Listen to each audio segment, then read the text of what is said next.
Okay, as I was explaining, this is going to be quite an informal overview of speculative posthumanism. I think the best place to begin maybe is to talk a little about some of the things that motivated me to begin this research, and in particular to write the book Post-Human Life. At the time I wrote the Disconnection thesis, I guess there were two dominant strains in ethical and political thought about our technological future. One of them is I term transhumanism, and transhumanism is a fairly widely widely used term. I can put some bones on it in a little while.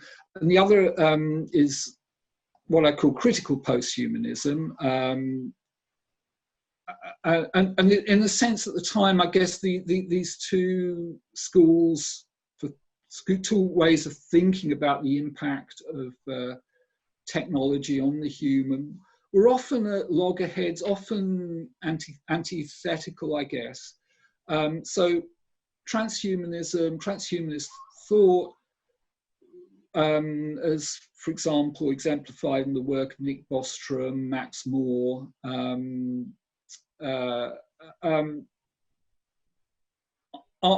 argues that it's ethically desirable to enhance or augment human capacities using technological means, where that, it improves those capacities and provides us a means for enhancing the quality of life.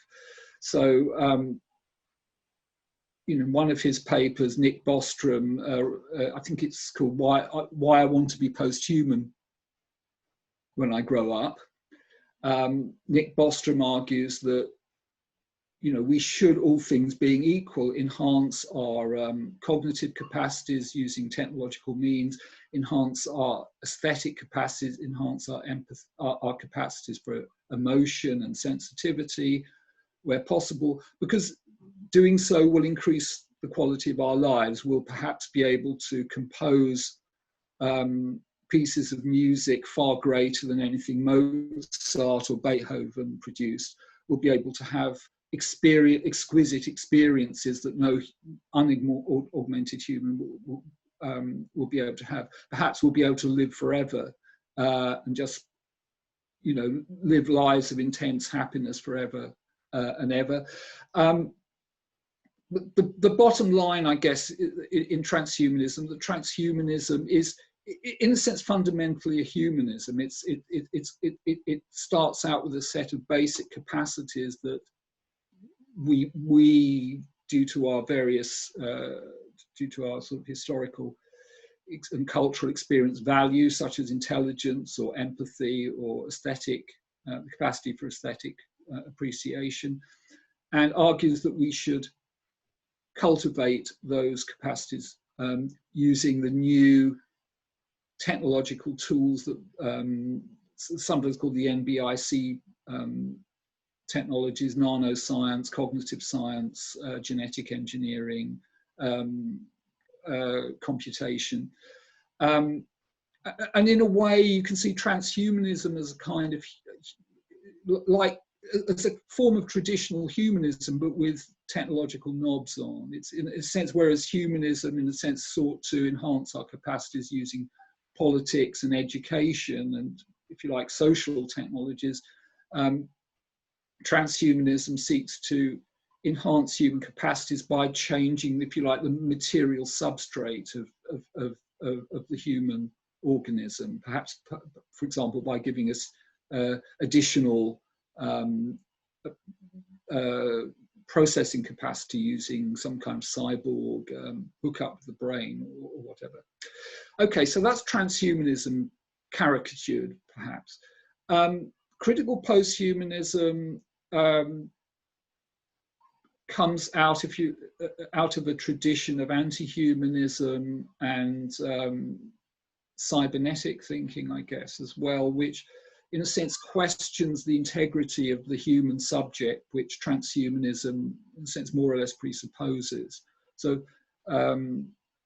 we can see, I guess we can see continental anti-humanists like Derrida or cyber feminists like Donna Haraway as all critical post-humanists, insofar as they question the integrity of the human subject and also emphasize its connectedness to various kinds of infrastructures, whether technological or ecological or semiotic.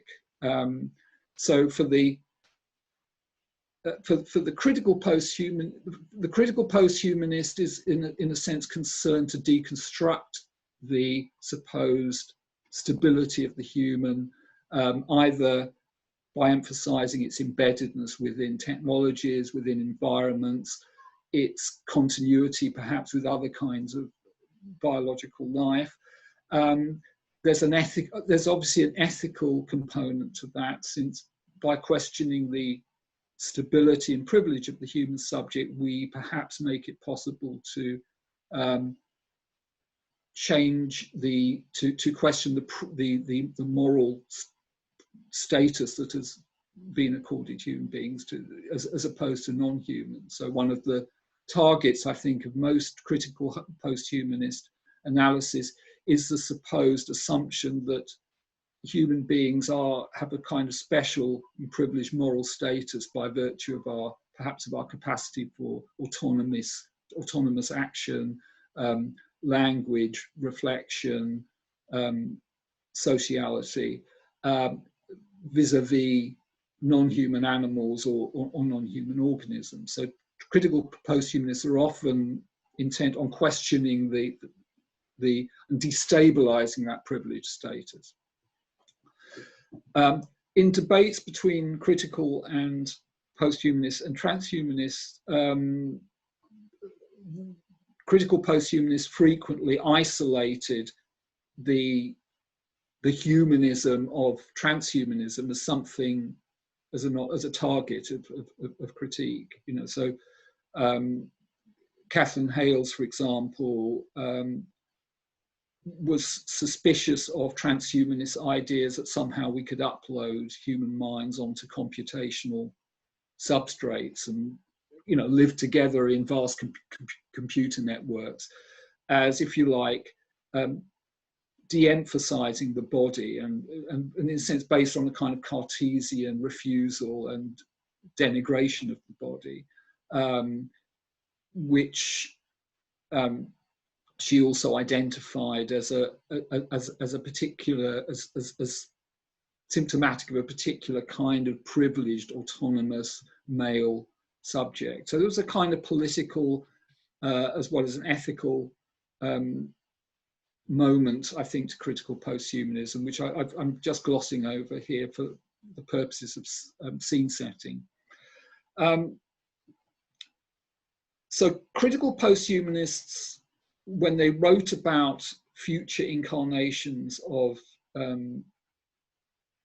human or post-human life, frequently did so in a critical vein, and frequently did so in a way that, if you like, by undermining the stability of the human, sought to deny that, in a sense, that this future would constitute a real rupture. I mean, I remember Andy Clark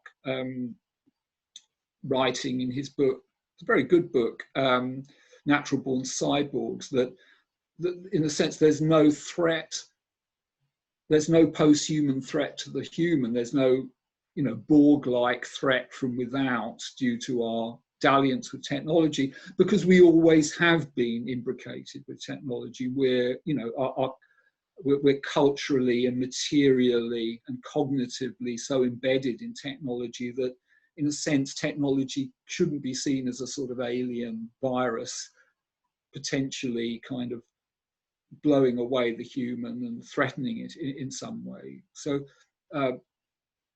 frequently critical, and I don't know if Clarke identifies himself as a critical posthumanist, but that's an argument that seemed to come up quite a lot, that in a sense there's no possibility of posthuman transcendence of the human because the human already is thoroughly technological and thoroughly imbricated in these networks which extend beyond the organism, beyond the skin bag, as Clarke says.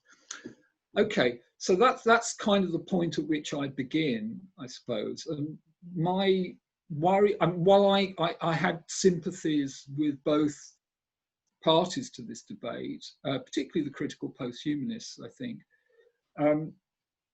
I felt there was something missing, and that was the idea that there could be some kind of rupture, that in a sense, some process of technological change could bring about real difference, but in the future between what we call the human and some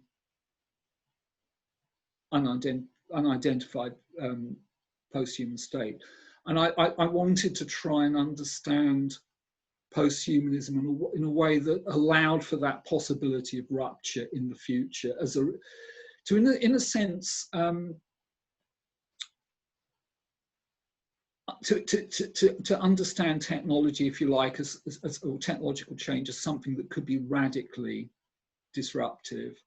My worry about a lot of the critical posthumanist writing at the time is, in a sense, it was tending towards a quietism by eliminating that, by in a sense deconstructing the human so much that there wasn't a possibility of rupture, because in a sense we're all already so imbricated with the inhuman that we can't get any more inhuman than we already are.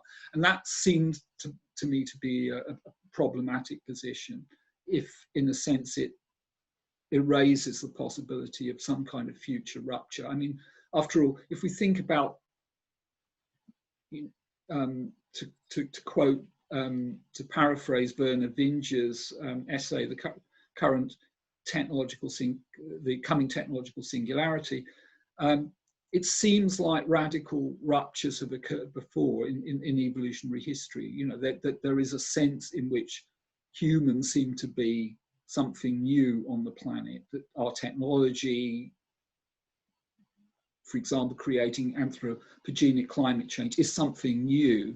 And if we think about the amount of time that remains, say, before the sun dies, around 4 billion years, I think current ballpark figure, well, there seems to be time, if life on Earth continues, for something similarly radical to take place, and that our philosophies need to at least kind of conceptualize that somehow.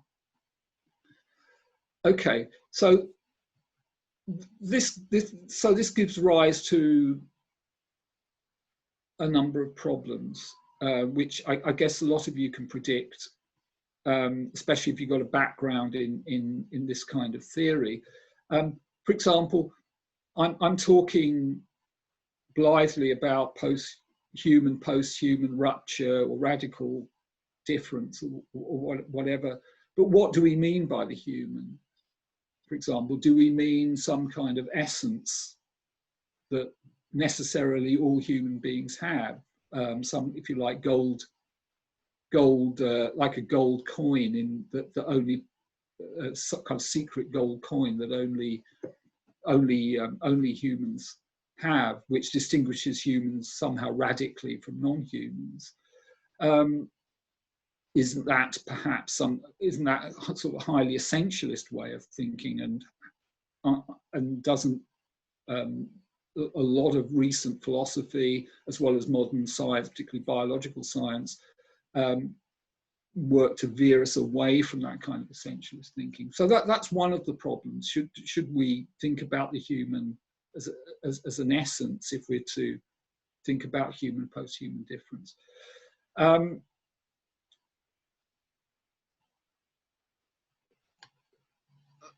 I guess I should mention, as an aside, another influence in my thinking at the time I was writing the book and I was doing the research on for the Disconnection thesis was speculative realism, which was quite big and kind of big and vital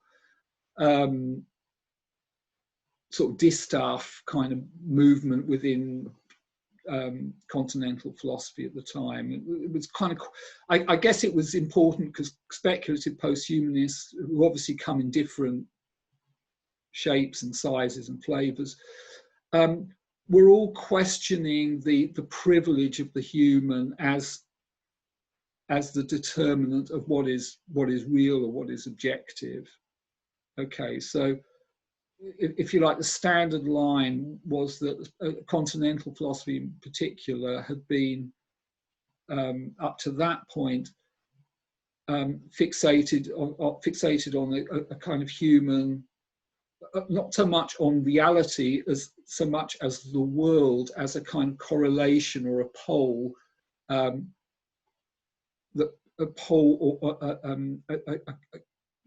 sorry, I'll rephrase this. Contemporary philosophy at the time was fixated upon the human world correlation rather than reality as something that could be independent of any human experience or thought.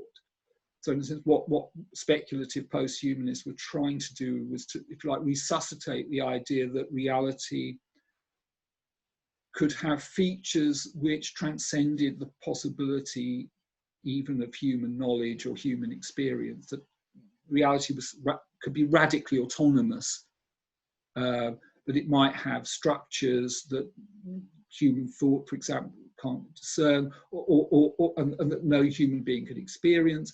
There might be truths that are, if you like, radically transcend our cognitive capacities. There might be facts which we can't know, and that because of our limit, and this is, I guess, a Kantian theme, that because of our inherent cognitive limitations, we could never know, even though that these truths or facts obtain. So speculative realism was in a sense trying to reintroduce this idea of reality as kind of radically autonomous and independent of the human, the great outdoors, as Quentin Meillassoux said, something much broader and vaster than the world as we experience it and think it. And that seemed to me to be something that could be applied to thought about the future, because, you know, if we bear in mind that 4 billion years is a long time, that seemed to be time for things to be, that if for example, technological change simply proceeds uninterrupted, for things to become radically strange, and perhaps so strange that we as unaugmented humans might not be able to understand the new worlds that might be emerging. And that's something that Vernor Vinge, the computer scientist and science fiction writer who wrote The Coming Technological Singularity, kind of envisages in his short essay, The Coming Technological Singularity. He anticipates the idea of a sort of recursively self-improving artificial intelligence, say an AI that you might start off with an AI that's roughly a human equivalent. And the idea is that once you've got a human equivalent AI, that ought to have all the wherewithal to make an even better AI, call it AI plus, that could make a still better AI. Because in a sense, if intelligence is what is required to make intelligence, if the more intelligent we are, the more and better intelligence we can produce, then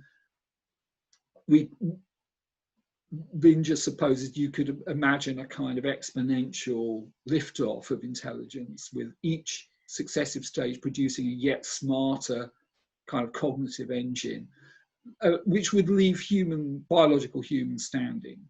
So in a sense, this kind of gets to this sort of almost Lovecraftian idea of radical weirdness, because just as, you know, rats can't understand number theory, human beings wouldn't be well placed, according to Vinge, to understand this post-human world that would result from this recursive self-improving technology. So that's the kind of the sort of weird and portentous side of transhumanism, I guess, apocalyptic transhumanism, we might want to call it.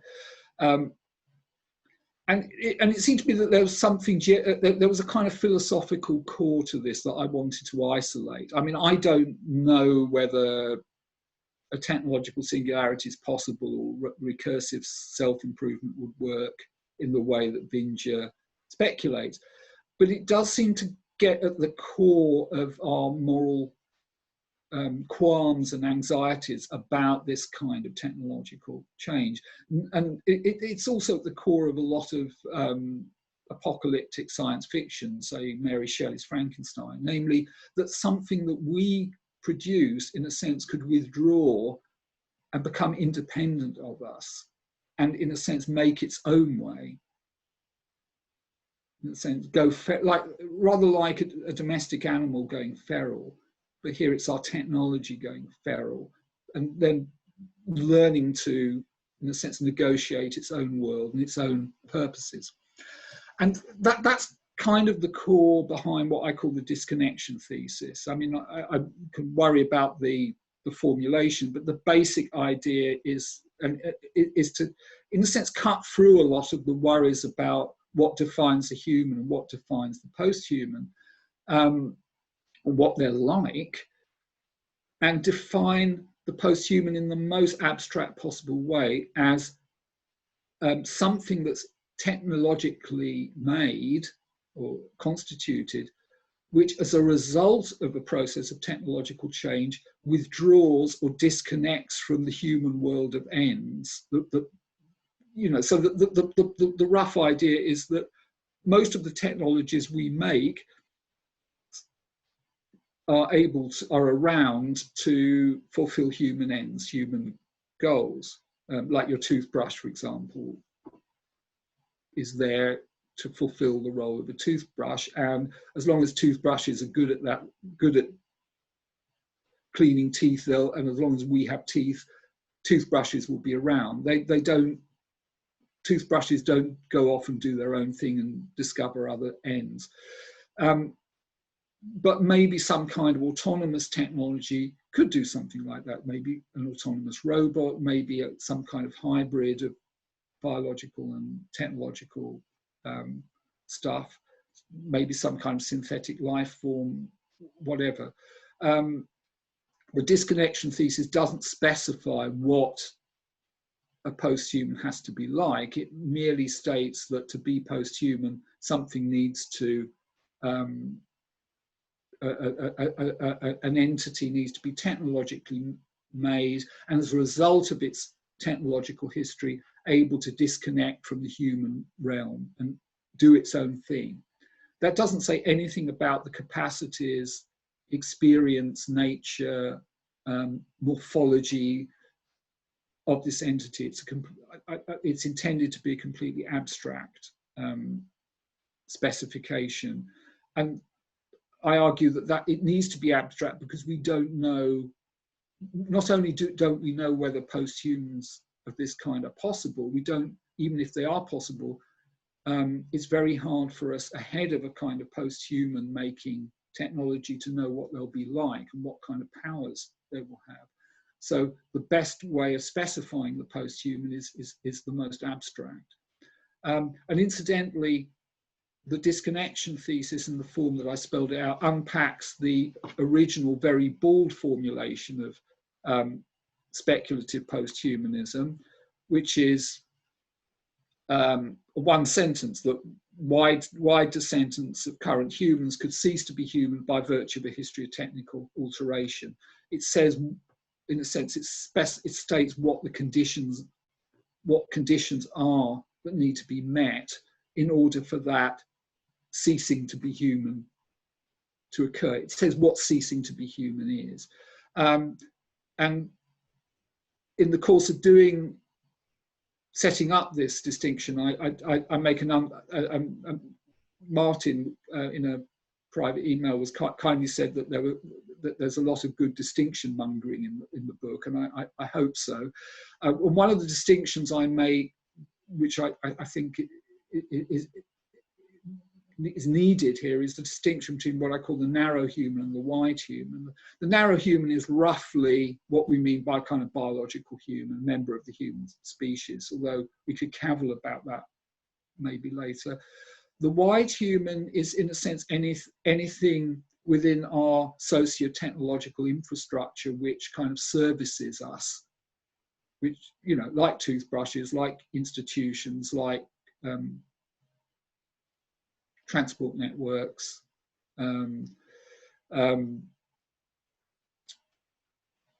boats, ships, and anything which in a sense provides the kind of external integument that makes human life possible. And obviously the wide human in this sense is something that's constantly changing as a result of technological change. It's, you know, different now to how it was, say, before the internet.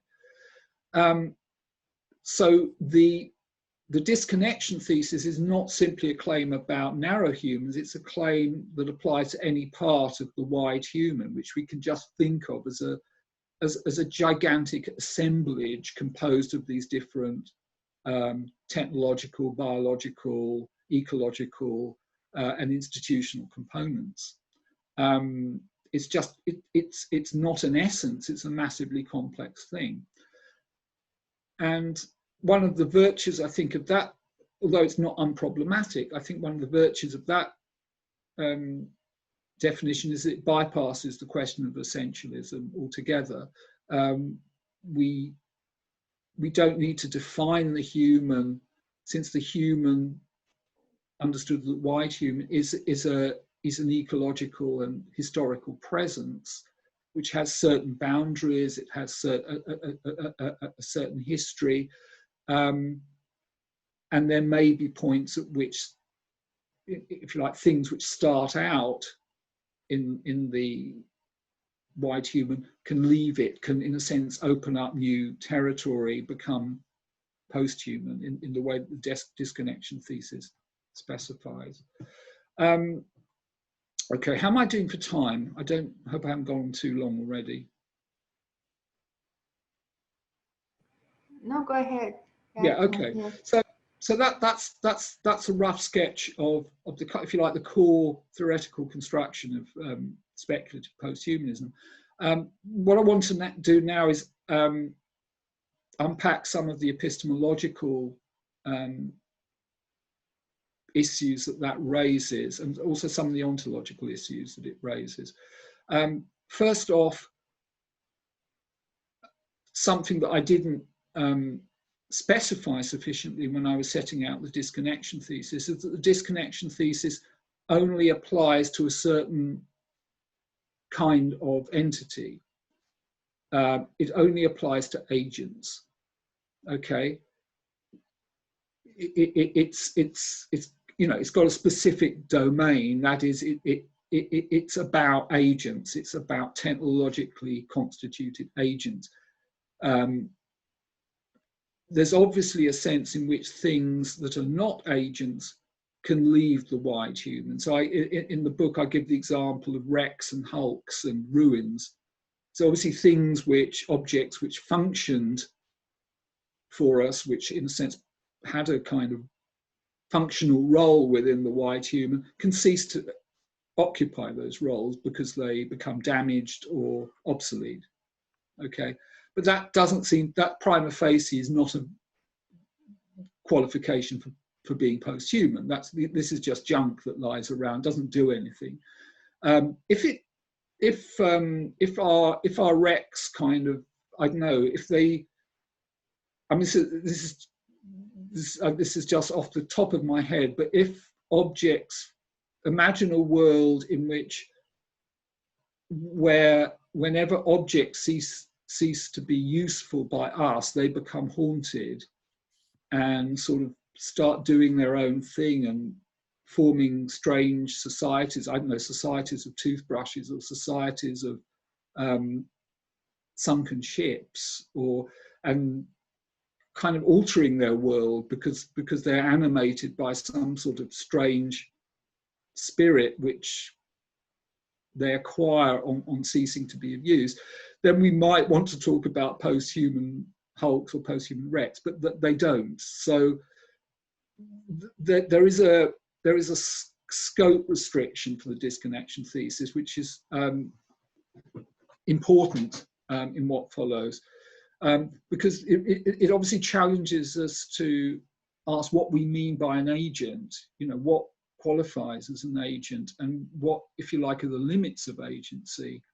Are there certain things, for example, that seem like agents but aren't? You know, I mean, like chess playing computers, for example, to use a rather 1970s example. So that's kind of one problem I tackle, and I focus on that in chapter 6 of the book, where I argue for a kind of very minimal account of agency that's broadly based on kind of the idea of some sort of self-maintaining biological agent. The idea being that makes the most minimal assumptions about what something needs to be an agent. Just if you like, a confluence of processes which keep themselves in action, in process, which is some is able to maintain itself, perhaps through some kind of metabolism, perhaps through some kind of interaction with its environment to keep, for example, its course temperature within the right parameters, or whatever. And the idea is not that posthumans would have to be simple agents. It's simply that most of the agents we're aware of are at least self-maintaining in that way. We are, most animals are, even simple unicellular life forms are. So that's really an idea. That idea is introduced in order to kind of produce the most minimal idea of agency, which makes almost no psychological assumptions about, for example, whether that agent is intelligent, whether it has beliefs or desires, for example, or other full-blown intentions. So there's the issue of agency. Similarly, and related to that, there's the issue of, in a sense, whether there are kind of a priori constraints which would allow us to narrow down the scope of post-human agency, or narrow down, if you like, cope with the apparent unpredictability and open-endedness that's left by the disconnection thesis. Because, as I said, the disconnection thesis doesn't give you any substantive information about posthumans. It just defines them functionally in terms of their capacities to float free of the human. So, for example, I consider whether we ought to follow some philosophers, I mean, for example, Donald Davidson or perhaps Robert Brandom, and hold that agents should only, something only counts as an agent if it has some kind of linguistic and social relationships to other agents. So going back to Davidson, Davidson argues that in order to have beliefs and desires and intentions, we need to be able to triangulate our beliefs and desires and intentions with respect to other agents. We need to, in a sense, be able to ascribe. We can't have beliefs until we have an idea what it is to ascribe a belief to another creature. It's, being a believer is essentially a social category. You can't be and the argument is roughly that believing involves attributing truth to some claim. Therefore, believing involves understanding what it is for something to be true or false. But understanding what it is for a belief to be true or false requires the capacity to, or the understanding that one could be wrong and others could be right about some claim. I don't know what the speed of light is, whatever. So in a sense, having beliefs requires this kind of social skill of belief attribution. It's essentially, at its core, an essentially social status. And that for Davidson requires language, because language provides the common coin with which we can individuate the content of our mental states and the mental states of others. And I think, you know, it's probably simplifying somewhat, but I'd say Robert Brandom and philosophers like Sellers have a not dissimilar view that all our what we call our folk psychology, the psychology of beliefs and desires, on which a lot of our epistemological thinking is based, is predicated on our social relations mediated by language. Okay, so if that's the case, and if intentions are what you need to make an agent, then the only kinds of agents, real serious agents, could be something like language users. Okay, something very much like us. And if that's the case, we have a way of, if you like,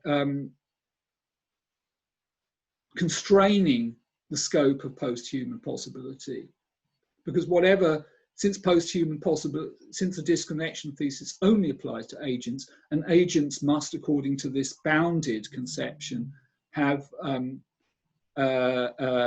language skills and beliefs and desires and some kind of recognizable folk psychological competence, then however weird posthumans might look, whatever kinds of strange bodies they might, I don't know, some of them might look like lobsters, you know, or whatever.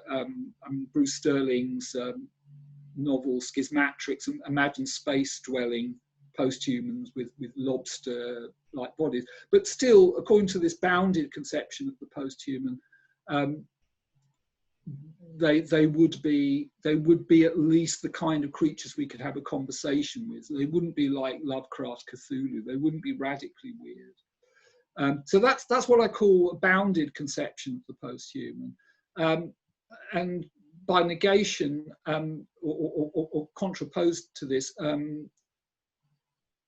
an unbounded conception of the posthuman allows for a much ampler conception of agency, which is the one I argue for in the book, and which is why I use this kind of minimal psychology-free account.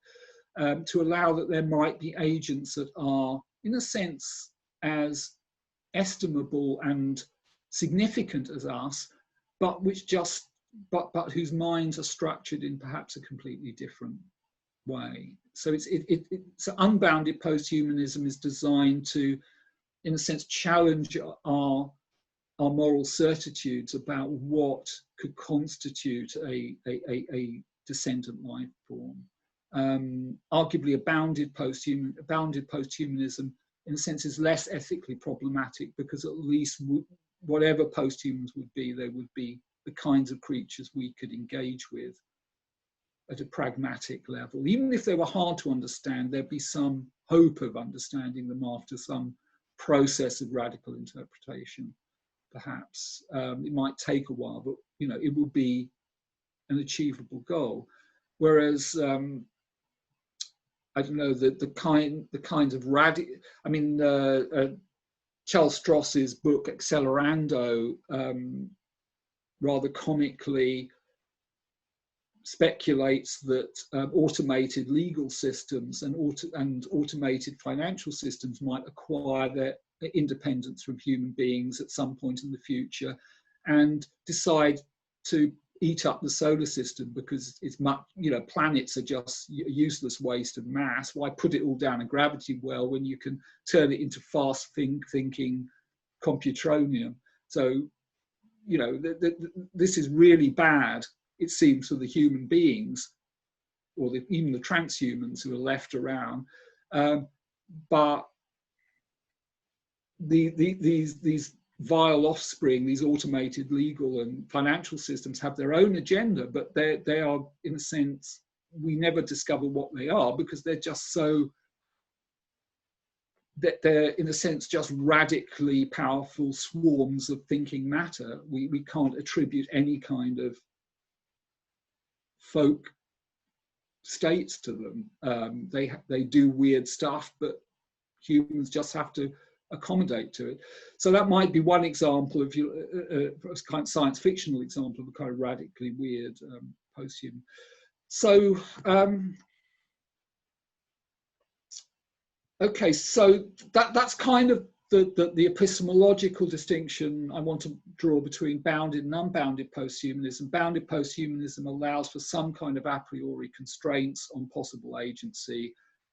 Bounded posthumanism, in a sense, is designed, it argues that actually our grasp of what constitutes an agent may be much less secure than we think.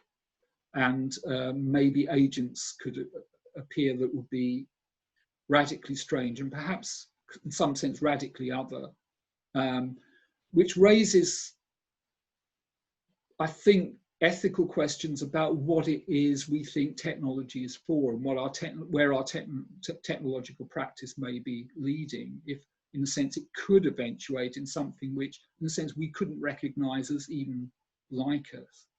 I mean, perhaps we're already there in a sense, but we could discuss that later. Okay, you'll be relieved to know I'm nearing the end of the opening presentation, and hopefully we should be open to some questions soon. The essay on improvisation, which might seem a rather strange coupling with accompaniment to the other two essays, the one on Brandom and Unbounded Posthumanism and the Disconnection thesis, was in a sense a way of trying to understand agency in a different way, trying to understand complex agency, not as involving kind of rule-governed proprieties in the way, for example, that Ray Brassier does, but as, if you like, an effective relationship to the world that could also be, in a sense, have a kind of sociality and also a kind of openness to possibility. I won't say too much about this. I mean, I know Martin might have his questions about that, but the way I see that essay now, particularly, is just using the example of music improvisation to think about agency as something fundamentally effective rather than fundamentally rule governed, and hence as a kind of way of questioning the emphasis, the rather Kantian emphasis on agency as apperceptive and language bound that we find in some thinking on this topic. Okay, I've probably gone on too long, so I'm gonna, I think, end here and just let you come at me with any questions you may have.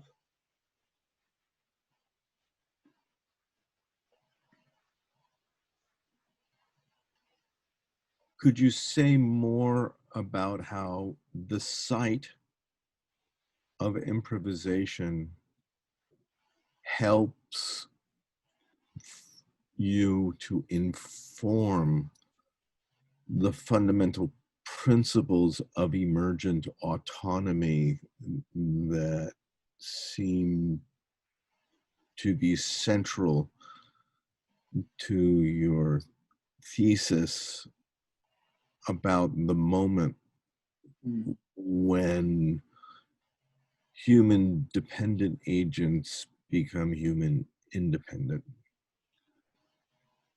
Yeah, thanks, Martin. That's a really good question.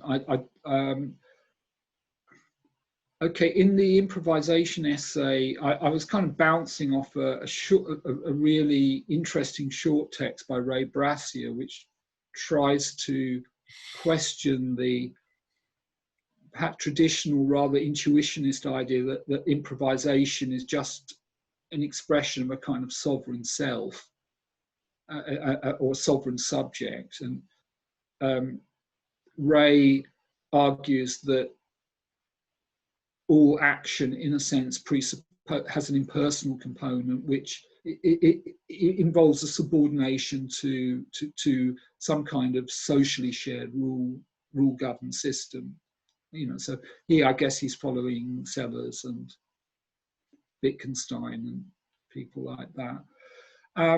And what I try to argue in that paper is that actually, if we look at the way improvisation works and a lot of musical activity,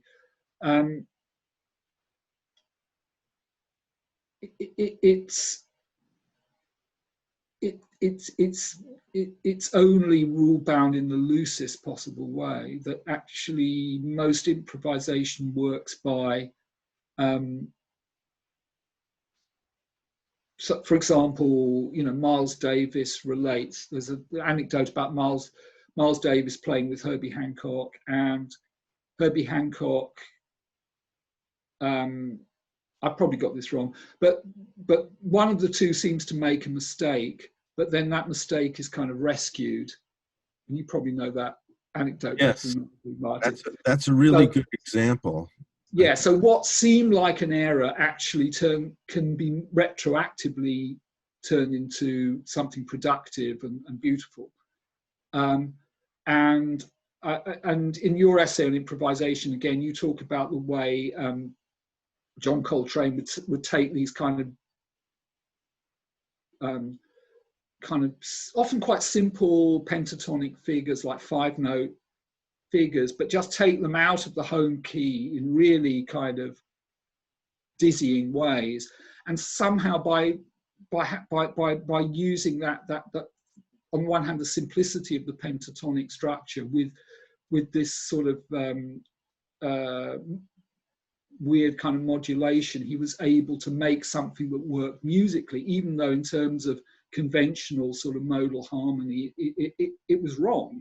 I mean, he wasn't following the Dorian mode or something. He was going right out on a limb, but he was making it work. And it does seem that that at best what we call musical rules are often just recipes, just ways of imparting practices, which are often flexible and which often don't even apply. I mean, there's the example I use of the post-skit reversal rule, which Palestrina said that, all composers should follow. That is the idea that if you have a leap in your melody, it should be followed by a movement down, or if you leap down, it should be followed by a movement up. And apparently statistical analysis of many pieces over a corpus of many pieces of music shows that actually most composers never followed that rule, even if they thought they were. So the argument is roughly that we have a complex form of agency and interaction with other agents, which is not fundamentally rule governed, maybe recipe bound in places, but fundamentally it's effective. It's often based on lightning fast decisions that the agent themselves is not reflectively aware of. And I think that's something that's probably clearest if you're an improviser. Once you're doing it, you're not aware of all the decisions you're making in the course of your improvisation. These are kind of embodied processes, often based on affects or feelings which, in a sense, can't themselves be articulated because they're so transitory. Which, in a sense, is why I use the term affect rather than emotion. These are, if you like, subpersonal effects, it seems. So how does that help us think about post-human life? I think it does so by providing an alternative way of understanding complex agency, which is not fundamentally rule governed. Can I interrupt for a second? Radically open to time, to novelty. Let's maybe draw the analogy a little bit more precisely with reference towards the end of the book when you start talking about how computer programs are capable of learning and adapting to new situations. And not just computers, but also like Rodney Brooks's artificially intelligent insects. Yeah. That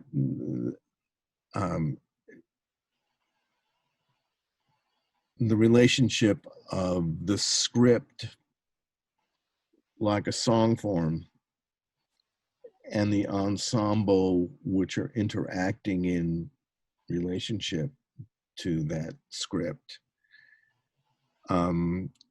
leads to, as in Coltrane's case, a form of musical expression which becomes unmoored completely from the script.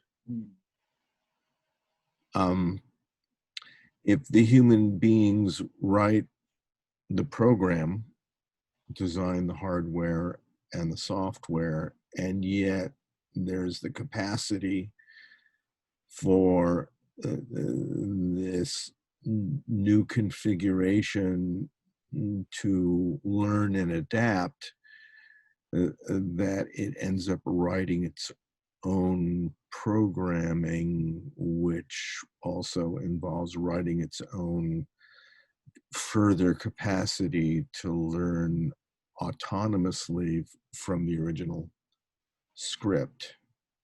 Is that the analogy that you're pushing here? Yeah, except it's not necessarily, I'm not necessarily pushing an analogy with, I'm not necessarily thinking about improvisation as a way of understanding artificial intelligence, because the post-human is a bit broader than that.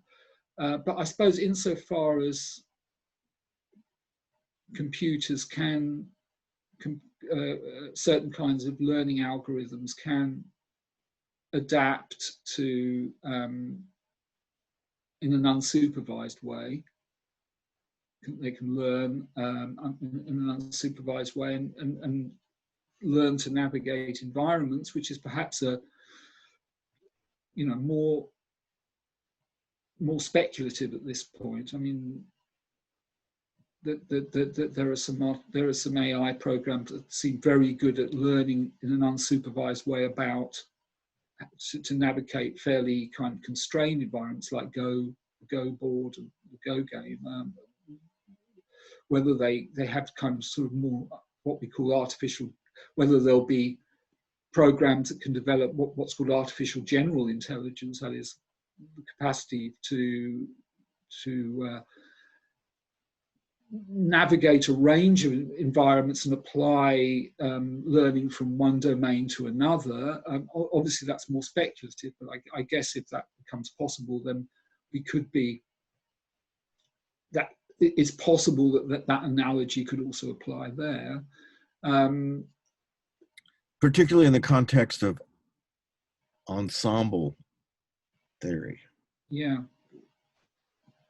Yeah, I mean, I use the example in the jazz essay of a hardcore rock band, and this is from a PhD student of mine who's doing ethnomusicological work on I think it's post-hardcore rock. I'm never quite clear the difference, but anyway, he describes these guys playing together in some basement, and they don't have any formal musical training. They're not, they don't understand the rules of harmonies. Basically, they just chain together. They just learn riffs, and they chain together riffs. And when they've chained together enough riffs, they've got a song.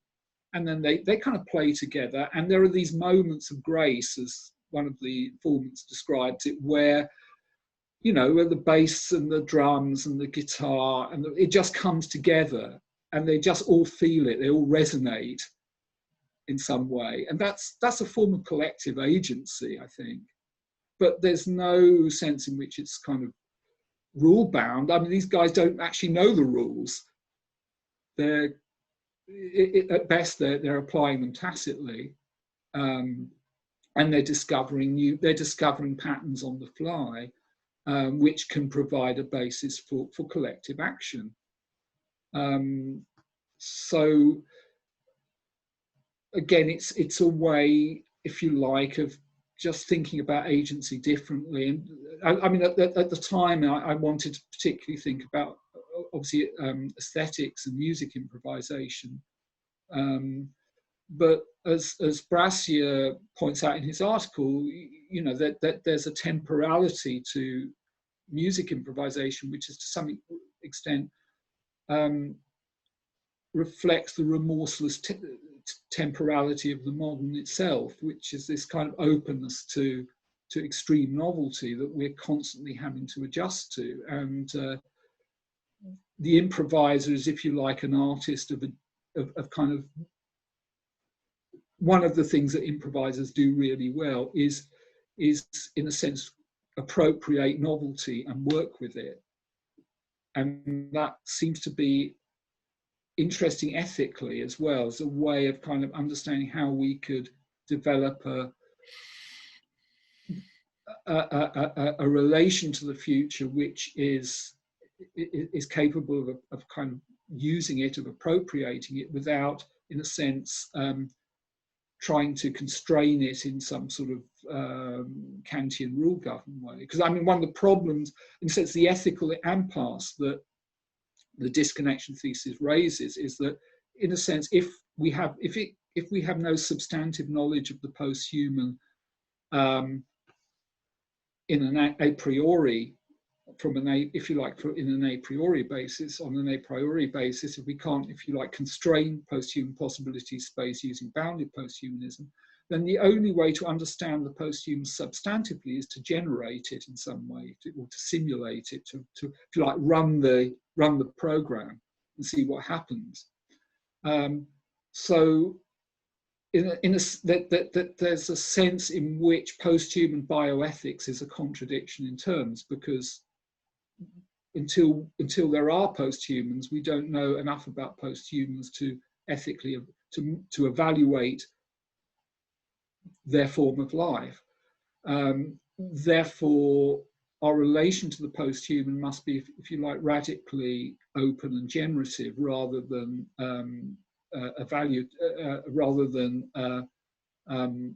prescriptive, which seems to give, you know, that seems to be a sort of ethical blind spot. But I'm sort of interested. I was interested at the time, at the end of the book, and in some subsequent publications, in if you like, making that blind spot work for me, to try and think about not merely about possible post-human life, but our own relationship to technology as something radically generative of the new.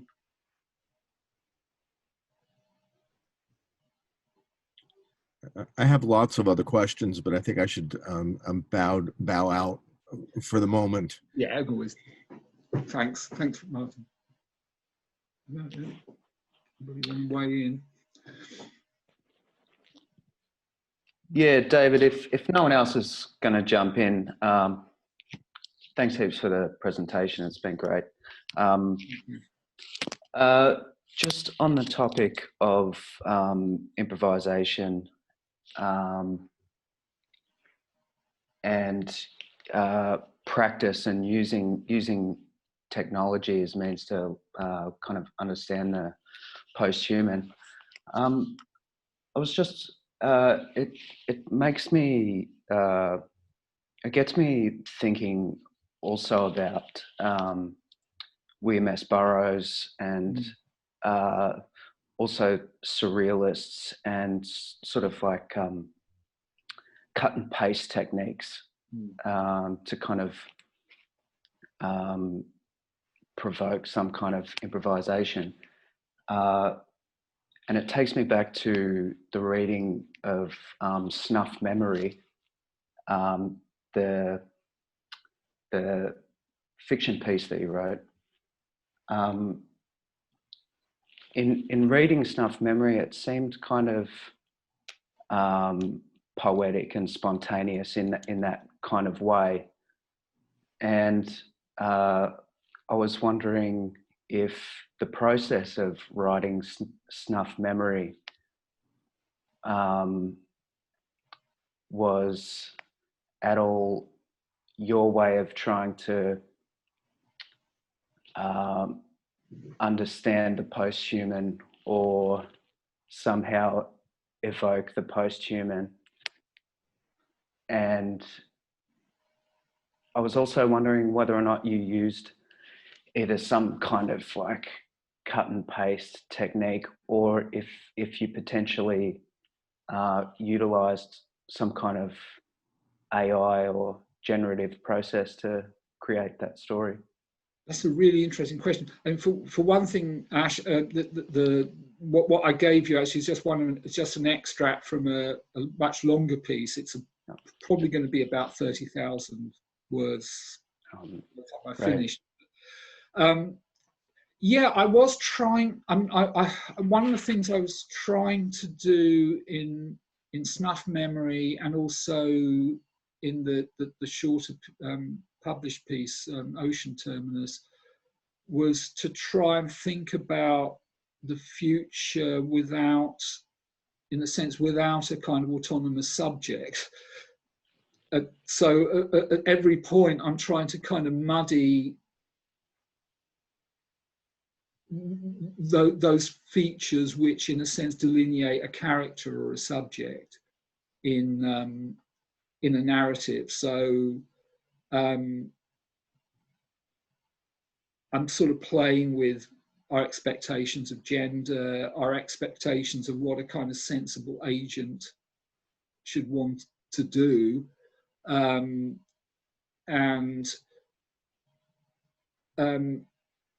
also with the kind of also with kind of what constitutes a fictional world, because on the one hand there's a sort of kind of element of science fiction world building there, but at the same time it's interrupted by various intrusions from kind of contemporary philosophical voices or quotations of artists like Puce Mary and things like that, who in a sense become part of the kind of flow of the text. So I'm trying to see in a sense how to kind of create a sort of palimpsest whereby there is, if you like, enough to constitute a narrative, but not enough to constitute stable individuals or characters. I want to kind of muddy that. And don't ask me why. It's, you know, it's perhaps a kind of perverse literary experiment, you know, but that's just the kind of text I want to write. And I think I also wanted to write something which allowed these intrusions, which allowed, in a sense, abstractions to become generative within the narrative in an explicit way. So it is, you know, it is an experiment.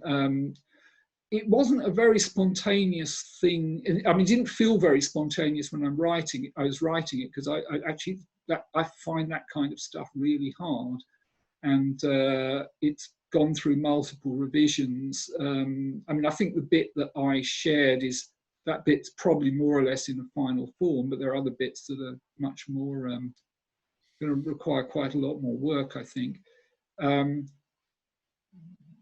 But yeah, I think I wanted to sort of have a sort of a sense of overlapping voices, overlapping subjectivities, overlapping agencies, and there's a kind of perverse core to it which kind of interrupts our conception of what an agent should be. You know, it seems to be that quite a lot of the time these agents are trying to die more than anything else, which is kind of, you know, almost the opposite to how we normally think of an organism. You know, I mean, it's you know, so there's you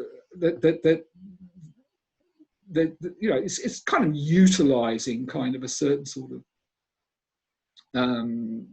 perverse sexuality, I suppose you call it. So in that sense, it's got quite a lot of relationship to writers like Burroughs or Ballard, who as well. I mean, Burroughs obviously experimented with cut-up and aleatoric techniques. I thought of doing that. I mean, I actually thought of sort of taking, I mean, I'm not a brilliant computer programmer, but I did think of using some text processing features of software I use in a musical context, Max MSP, to reorder, to just algorithmically reorder certain aspects, certain parts of the text, and then use that as a kind of montage device. And I may still do that. I'm not sure yet whether I will. There's a certain, I think there was a certain amount of kind of willful randomness in the writing that I sometimes, I certainly wanted to play with syntax and, in a sense, compress certain sentences. So, in a sense, subject and object become harder to identify, which is kind of part of this kind of muddying of bodies and subjects, which I'm trying to achieve there. So I don't know if that's an answer to your question, Ash, but thanks for asking it. I mean, we can certainly talk about that more next week as well, in the context of some of the more recent stuff. Sure, yeah, that definitely covers it. Okay, cheers, thanks. Cheers.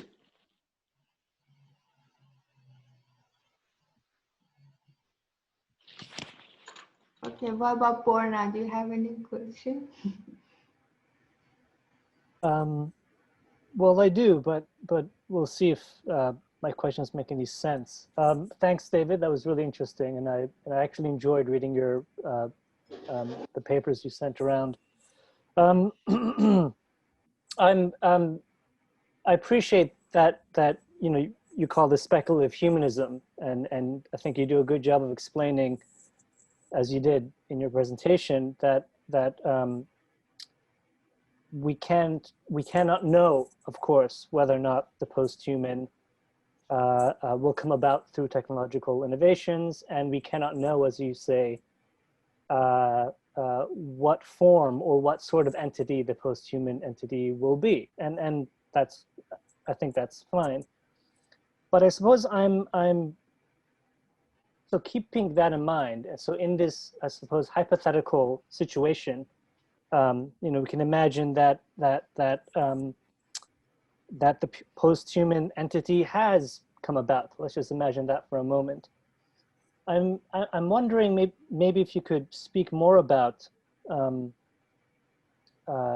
radical alienness that you touched upon, both in your presentation and in your writing, because this is kind of curious to me.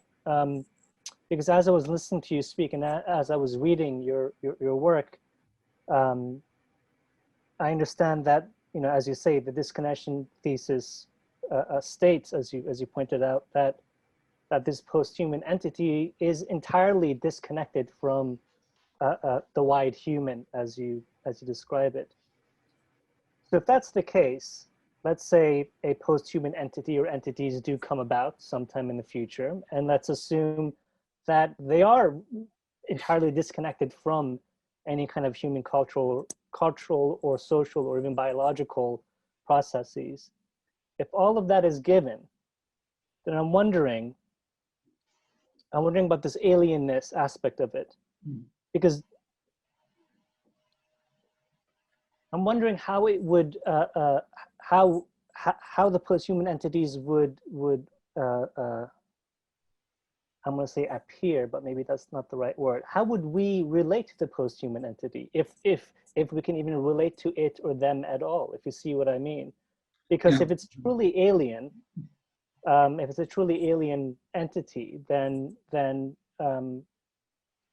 will we even be aware of their existence, if you see what I mean? Yeah, it's a nice question. I mean, obviously there are, some people have balked at the idea that a disconnection would be total, and maybe there'd be gradations of disconnection, which I guess is also possible and quite an I suppose if you're thinking about science fiction, in the sense those are the most interesting ones. most interesting scenarios, because dramatically. Yeah, I mean, I suppose just thinking with a kind of fiction writer's hat on, I guess one way we might be aware of these radically alien posthumans is that they're kind of, I don't know, they do weird and inexplicable stuff that makes a difference to the world, that seems obviously the result of agency, it's not the result of ordinary physical, geological process, not the result of celestial mechanics or anything like that, but which can't be attributed a kind of intention or meaning within our lives. I mean, for example, in Strauss's Accelerando, there's a point in the book where the vile offspring, the descendants of these automated financial systems, start resurrecting humans from historical times. So I don't know, H.P. Lovecraft pops up on Uranus at some point, but nobody knows why. It just happens. They do this shit. So you know, at this kind of rather basic level, you can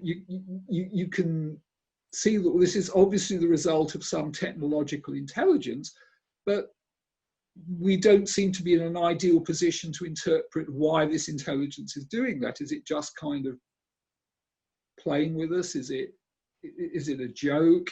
Is there some ulterior kind of purpose we never really discover in the novel? And that, I mean, that sort of scenario seems at least conceivable to me. I guess it's also the kind of thing we see at work in something like Kubrick's 2001 as well. You know, we don't know why the monolith makers do what they do, but it's you know, it's obvious that the monoliths are the product of intelligence. It's just the nature of that intelligence and its ultimate purpose is at least beyond the characters in the novel to settle, and maybe beyond their capacities in principle to resolve. So I think it's kind of an interesting challenge, I guess, to sort of try and imagine those scenarios. But that's actually one thing that certain kinds of sci-fi have actually been rather good at doing. You know, sort of certainly some Clarke, some Strauss's stuff does that pretty well, I think. Yeah, I'm trying to think of other examples, but I think that it doesn't really resolve the question of what we mean by an agent, what we mean by you know, whether some kind of bounded or unbounded posthumanism is preferable. But I mean, I think that kind of makes, sort of, at least intuitively makes some kind of sense to me. It is, yes, thanks.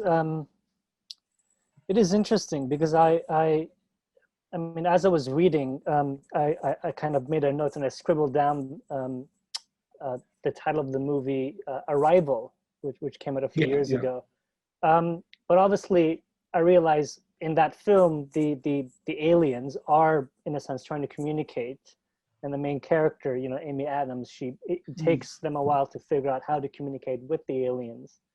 But obviously there, you know, like in that film, the example is just, you know, we have actual aliens who are attempting to communicate to us.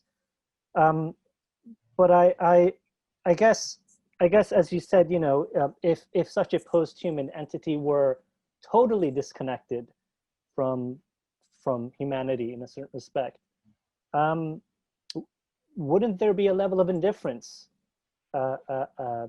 for it or them? Or do you see what I mean? Because if it's totally disconnected from anything that has to do with humanity or human needs or wants or what have you, then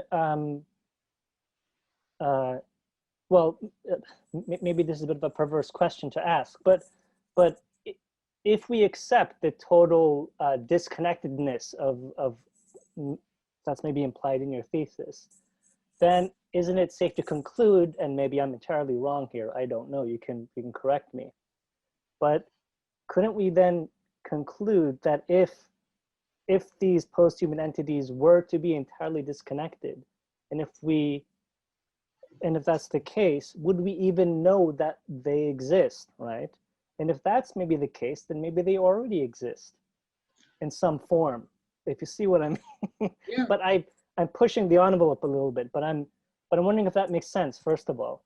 It does make sense, and I think this question's been asked before. I mean, how do we know? I mean, I assume in the book that there are no posthumans, you know, but maybe there are.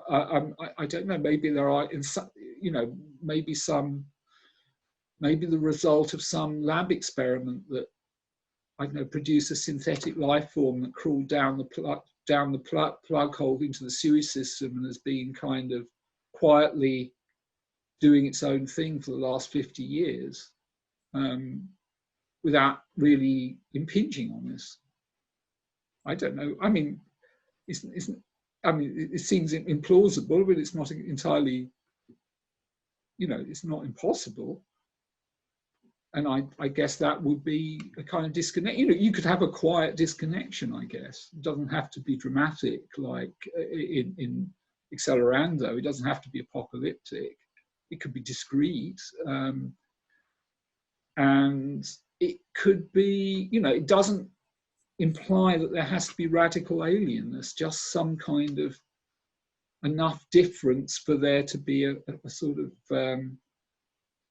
a withdrawal from the human world. I mean, just the shape of that withdrawal, the shape would, in a sense, would be something to be, remains to be seen.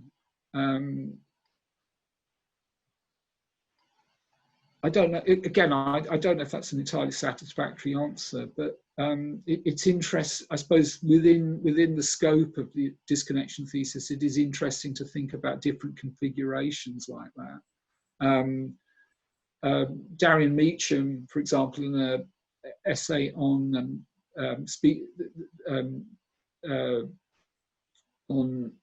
if you like, alienation and the posthuman, had argued that, you know, it's conceivable that you know, I don't know, as a result of some kind of genetic enhancement, certain groups of people might come to seem aliens to us. They might no longer seem part of the same species, not because they're radically alien in the way that the Strauss's vile offspring are, but because we can't empathize with them. We can't see them in the way that we see ourselves. We can't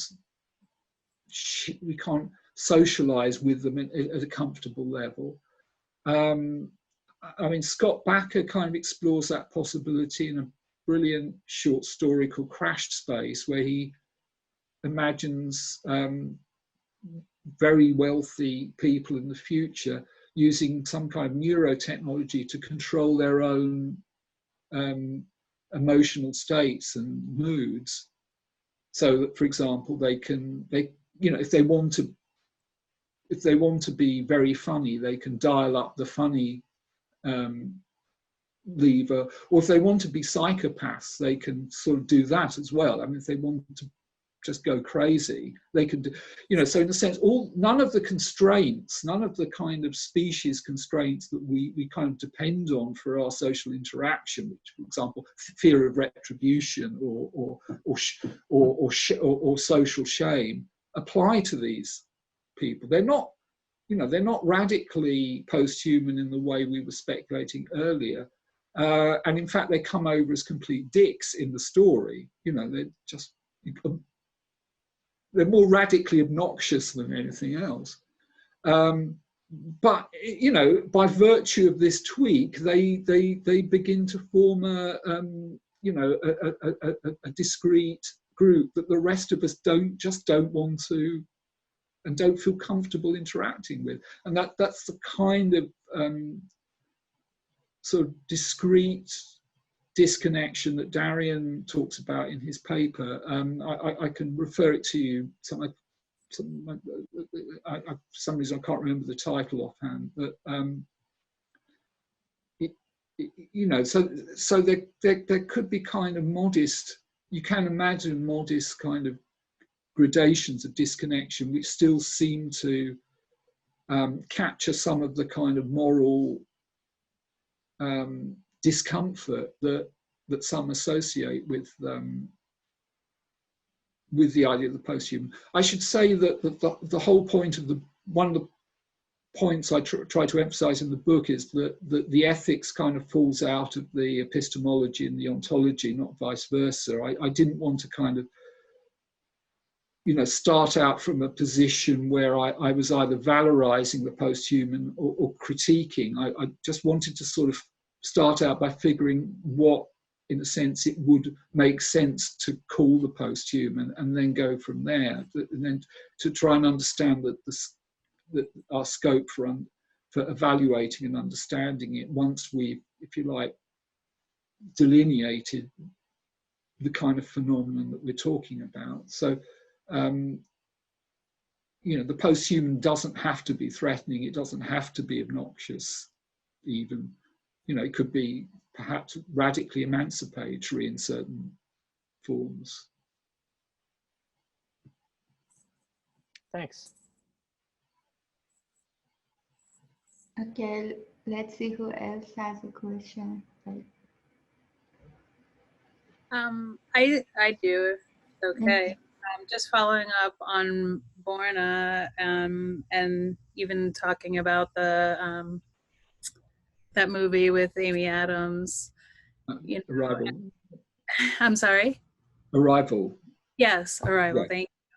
And even other, I guess, predictions like War of the Worlds. You know, in those creatures that were supposedly planted in the earth, like way before things were even built or existed. So I guess I'm curious about how possibly quantum physics might roll into what we're talking about today in disconnection, and if there are multiple existences, you know, how could that either, you know, how many other variants of this post-human abstraction could there be wrapped around that? Thanks. That's a really interesting question. I think there are a number of different questions kind of wrapped up in your question. And okay, one of them seems to do with quantum physics. One of them seems to be relating to the idea of the alien. I like our Martian, you know, the difference between aliens and posthumans. Or even, I guess, the existence in a multi-dimensional plane, whether it be alien or any other existence, that might be existing at the same time, or even previously, or in the future, or whatever the case may be.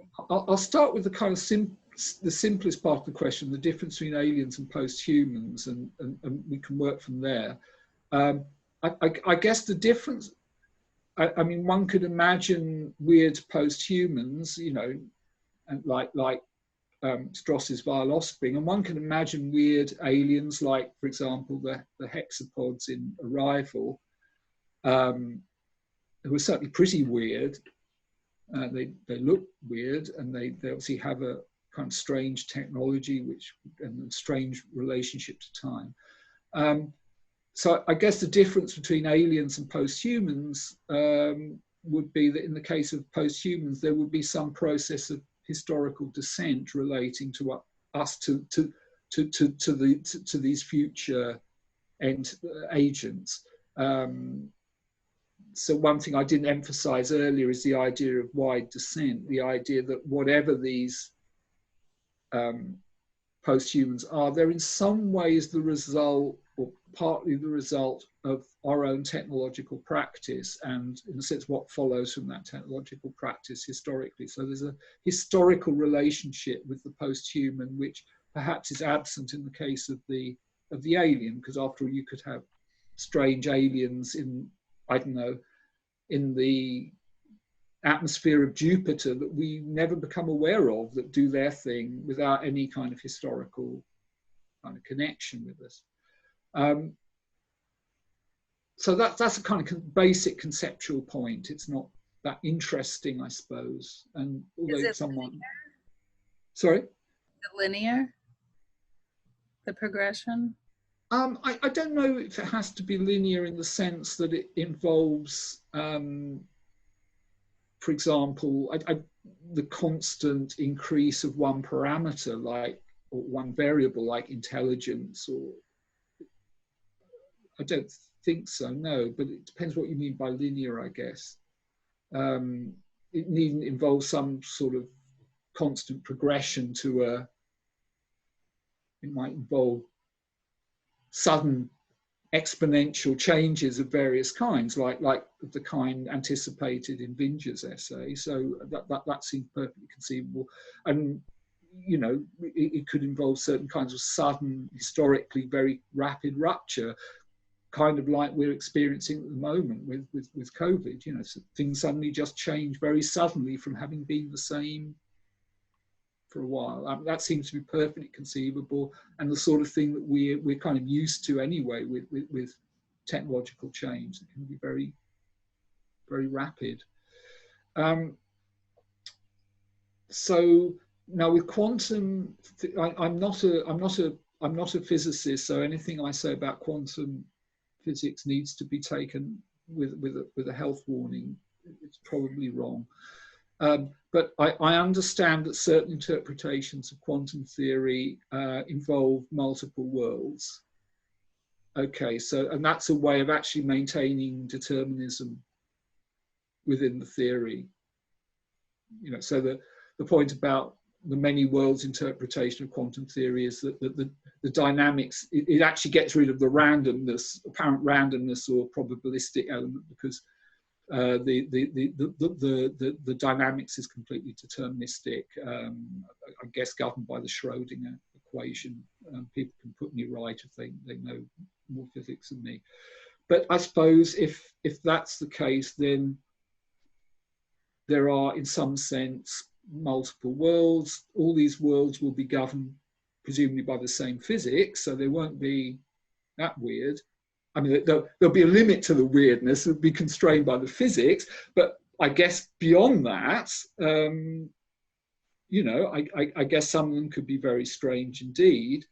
I don't know if it opens up any problems for the disconnection thesis that wouldn't be opened up if there's only one actual world and none of these multiple worlds. I suppose it would make it more likely that there are post-humans somewhere in the multiverse, because obviously you've got more universes to play with. And then the interesting, this is kind of science fictional kind of hand waving, is whether they can interact in some ways. But again, you'd need a physicist who really knows the Everett interpretation of QM to even begin to answer that question. But it's fun to speculate. Absolutely. Thank you for answering that. And then I just was curious if there were any, you know, existing pop cultural references that you would share that may be as close to abstract posthumanism that you're conceiving. Oh, wow.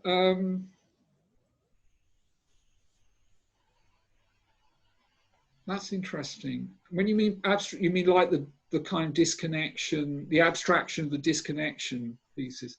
That's interesting. I guess when you asked me that question, I was thinking about Bjork and some of her kind of recent video work, which seems to address kind of alternative forms of embodiment.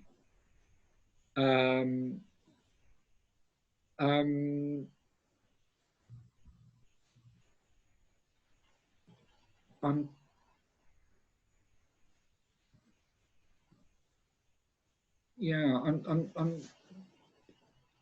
sure when I leave this conference, all sorts of things will occur to me. But at the moment, I can't do better than Bjork, which is a bit sad, I admit. But there is somebody did write. There is a fairly obscure electronica album called Hyperplastic Entity, which was based on an idea that I was playing with of an entity that had such control over it's so plastic, it's so able to reform itself, to change every aspect of its physical and functional structure, that in a sense our standard sort of ways of thinking about psychology just can't apply to it. You know, there's no point ascribing beliefs, desires, and attention and purposes to this thing, because any tweak in its body could change its whole nature at any time. So it's kind of fundamentally protean. So there is an album called Hyperplastic Entity with lots of very pleasant beeps and whirs and stuff, and you can get it on Bandcamp. But sorry, that's a rather pathetic answer. I should be able to do better, but it's okay. I appreciate your honesty.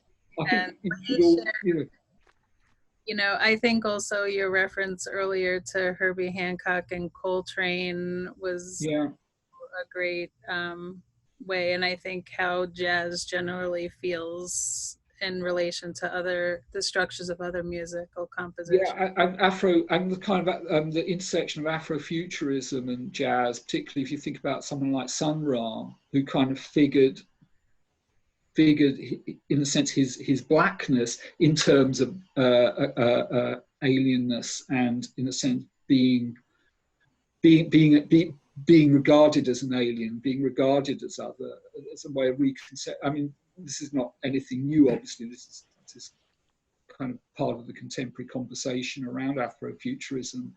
And that obviously problematizes a lot. I mean, you know, you could use that to politically problematize a lot of what I'm saying, because in a sense, in a sense, there are many groups in society who could rightfully claim to be disconnected in some quite material way, which makes a real impact on their lives.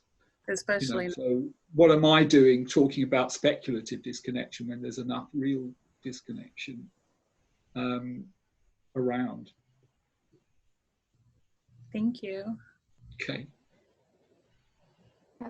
We have 3 questions in the chat bar. I think we start with Rodrigo. Okay, actually, I've just opened it up. Yeah. Hello, I'm Rodrigo. Hi, Rodrigo.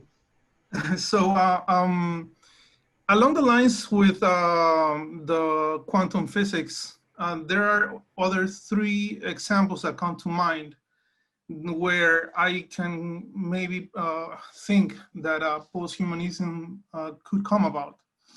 And okay, so yeah, there's quantum physics and the things that we just discussed. But just to add to that, the fact that there's very little known about it, and there's all these theories that try to explain it. But one thing that is of interest is the fact that that we don't know about the dark matter, and the dark matter is what takes more than 95% of our whole reality, and we basically don't know. So yeah, that's one aspect. Another aspect is bacteria. The bacteria we have in our organism accounts for more than 10 times of our human cells. It's about the size of or the weight of an orange, and most of it lives in our intestines. And it produces more neurotransmitters than actually the brain does. And it has an influence on our mood and our how prone we are to anxiety or stress, or how our ability to be happy and so on. And this is the microbiome. And there are interesting experiments dealing with microbiome and how it can be manipulated. The other one is, of course, genetics, the genome, the human genome. The Human Genome Project that started in the 90s, it lasted for about 10 years to come about with the human genetic code. It costed nearly $3 billion. And now it takes about $1,000 and a few, maybe a month to do genetic coding. Something you can do also with very relatively cheap technology. Mm-hmm. And okay, that's genome. And the other one is, of course, AI and Singularity. That's on the technology wise. And my question precisely is like, from all these fields, there are only a few examples. There are interesting things that can produce post-humanism. And I argue, or it's not that I argue, but I wonder whether it has come to your mind to do a progressive approach to post-humanism rather than coming from the more radical perspective of the disconnection theory, and try to make this connection. I raise this question because there are forces that are controlling our lives, like financial forces and so on, and forces that are beyond political forces, that are the ones that are in real control, will also be in power of these technologies.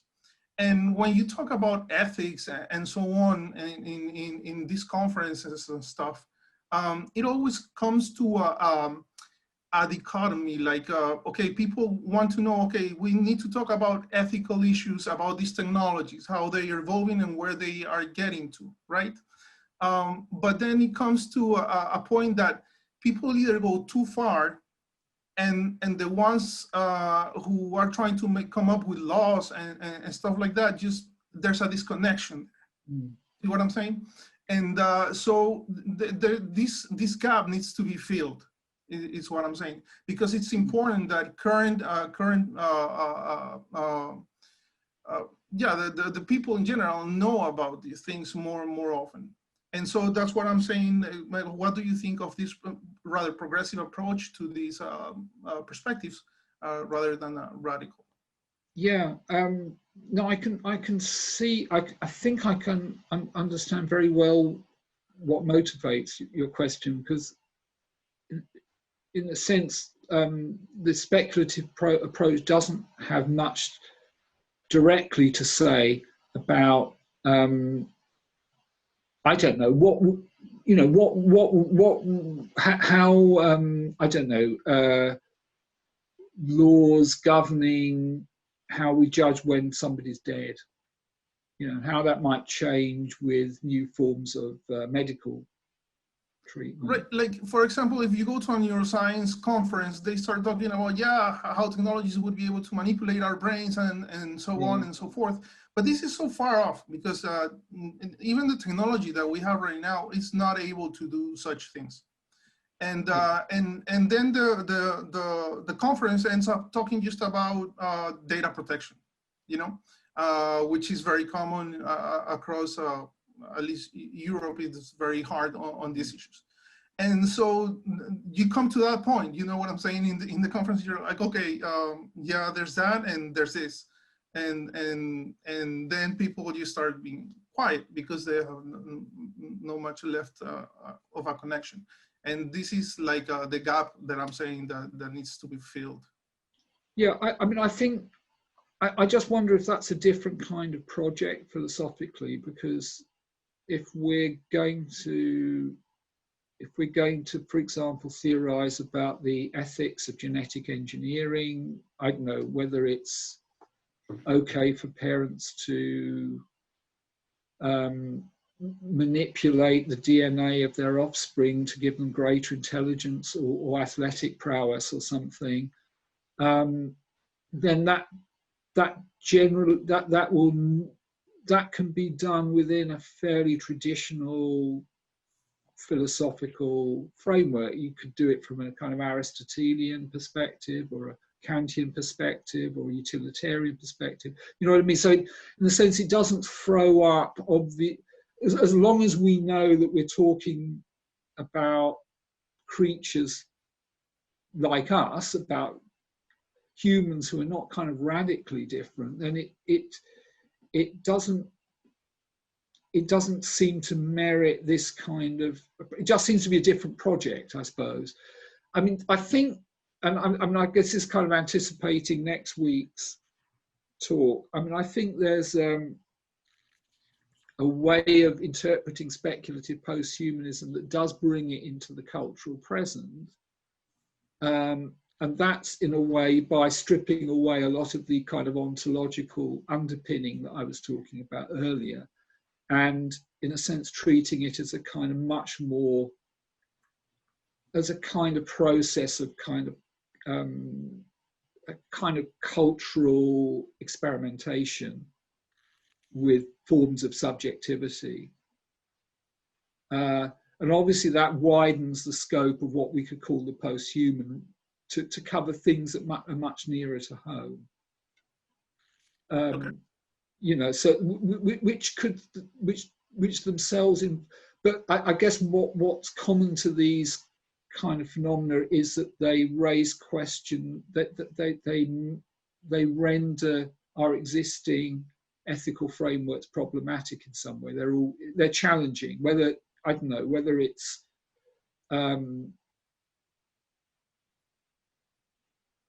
I mean, I use the example in one of my essays of the hikikomori, this phenomenon of young men living in their bedrooms and never coming out and just ordering in all their food and interacting with people over the internet rather than going out. I mean, it's kind of like we're all doing that now, which is kind of makes the example less radical seeming, but you know, in a sense, we are already involved in a kind of discrete experiment in changing forms of life because of COVID. We're not interacting with each other in the same way. We're not meeting in public spaces. How do we evaluate? Do we allow ourselves to get comfortable with that? From what position do we evaluate that admittedly discrete and, you know, compared with the stuff we've been talking about, quite undramatic change? It's still, from our perspective, quite dramatic. So I think that does raise ethical questions, because it changes, there changes which change the nature of the subject that is undergoing that is reflecting on those circumstances. And I suppose that's probably the point at which the speculative posthumanism I've been talking about and certain kinds of more traditional ethics can kind of overlap, where there's this kind of feedback relationship on the very process of reflection and evaluation that is occupying as sort of ethically concerned subjects. Okay. Yeah. Thanks. I look forward for the next week to the next week. Yeah, I think it's a really interesting question to pursue, because I'm aware that, you know, this at first sight this does seem kind of perversely abstract. All right. Thanks. Thanks. Okay, the next question is from Martin. Go ahead.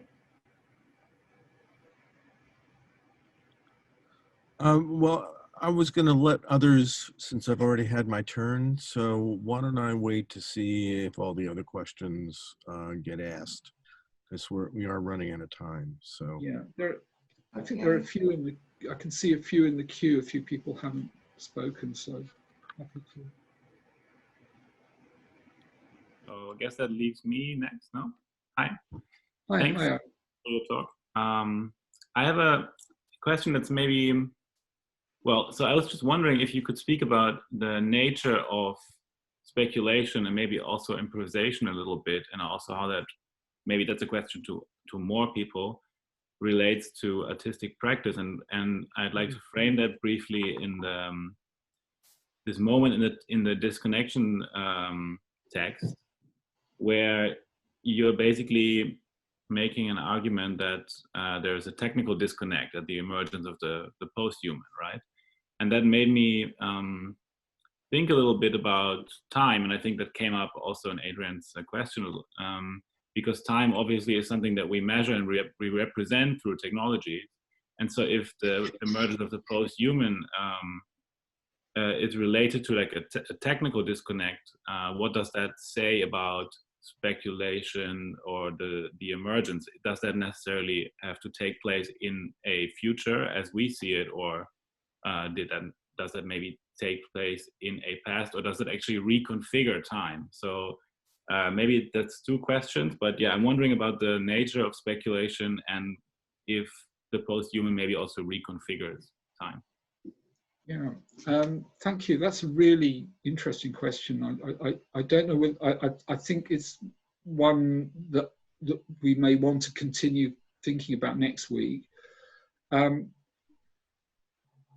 So speculation, in the sense that it functions in the term speculative posthumanism, I guess is closely related to Quentin Meillassoux idea of the speculative philosophy as that which is concerned with the absolute, which is, in a sense, that which is not kind of relative to us.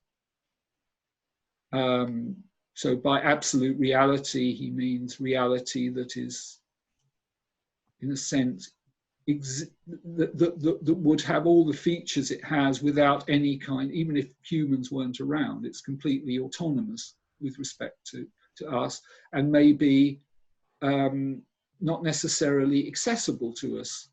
You know, it's quite conceivable that reality could have features which we are not in a position to ever learn about. So there's the idea of the absolute reality as something which is, in a sense, completely self-sufficient with relation to the human, and that speculative philosophy is concerned with the absolute in that sense, rather than with the world as it can be experienced or thought by creatures like us. I think how does that relate to time? Well, I think arguably speculative posthumanism does temporalize speculation, because it concerns not reality in it's not abstract metaphysics. It's concerned with the future, insofar as that future may transcend our human worlds in certain regards. That is, might be human intentions, human meanings, human experience, or human capacities. And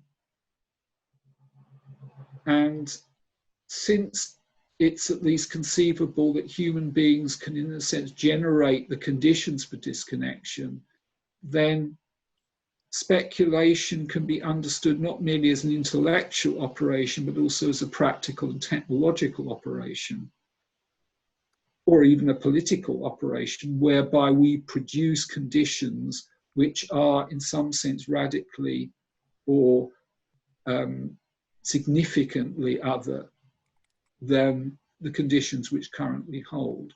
So one can think of speculation as a purely kind of reflective, philosophical operation, or one can, if one's thinking about speculation in the context of post-human ethics, one's also considering the possibility that we get to understand post-human ethics by making by disconnecting, by producing the conditions which in a sense make that ethics in something substantive and empirical, if you like. That's a fairly abstract answer to your question, but I think there is a sense in which speculative posthumanism operates in both the kind of purely theoretical forms of speculation, but also a more practical, productive kind of speculation, which is it's a form of speculation which is nonetheless ethically and politically problematic, simply because we are producing conditions which we are not in a position to evaluate fully before they're produced. But that seems to be also built into the very structure of modernity in any case. So you can see speculative posthumanism as yet another way of thinking about modernity. You know, if you like, the structure of time in conditions of modernity, which probably sounds, you know, more pretentious than I mean it to sound.